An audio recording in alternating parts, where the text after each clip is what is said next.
Well, this November, Oregonians will be asked once again to vote and approve a non-tribal casino. While it may be a case of deja vu for voters, supporters of Measure 82 and 83 are hoping for a much different outcome to get the green light to build a large-scale entertainment complex. They're going to call it the Grange. It's based around a non-tribal casino. KOIN Local 6 reporter Chad Carter shows us what's different this time around and why both sides are still as passionate as ever. The Multnomah Greyhound Park was home to track betting and dog races for decades. Now supporters of Measures 82 and 83 are betting on a new line. 2,000 jobs with health care. The Grange. Getting the green light from Oregonians and Wood Village residents to build the state's first non-tribal casino, surrounded by a family-friendly hotel and entertainment complex. Millions in new revenue for our schools every year. If it sounds familiar, we've seen this push before. Voters shot down a similar measure in 2010 to allow such gaming. Exciting new community is formed. Developers believe they didn't do enough to educate voters that go around. This time, they're dealing a different hand. We think this is an unusual initiative in that the people are voting for economic development for the state. And we want people to understand what the opportunity is.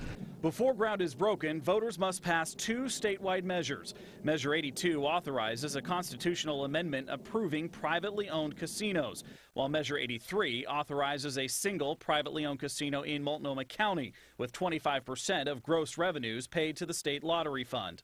In addition, the nearly 4,000 Wood Village residents must also approve Measure 26-142, allowing the casino. If any of the three fold, they all go down together. Invest $300 million without any state assistance to drive the economic development of the state. So we think it's a tremendous opportunity for the state to have this capital come in. There's at least a dozen schools that are within a mile or two of this location. I don't think it's good for the community. For Teresa Bright of Vote No on Wood Village Casino, the idea of gambling near her home still doesn't sit well, arguing safety concerns and the possibility of building the casino first and leaving the entertainment features behind. Once that's built out, that is their cash cow. What is the incentive later to continue to build out things like a theater or a pool or something that will not bring them any money? Developers say their agreement with Wood Village stipulates the entire complex must be built at the same time. Frankly, that's what's needed to make this an Oregon project, and that's exactly what we intend to do and we're committed to do. Supporters point to the cash for the state, an estimated $100 million, though admit it could be lower, plus ballot language that forces future casinos to still be voter approved and no gaming within 60 miles of an established tribal casino. Those opposed say if voters amend the state constitution, this fight could play out around the rest of the state. So it potentially could affect a lot more communities than just Wood Village, Fairview, Gresham, East County. For the next several months, voters will see slick commercials for the Grange. Though to know they're for an upcoming election, you'll have to read the fine print, as developers double down on their promotion of new jobs, health care, and millions toward Oregon schools.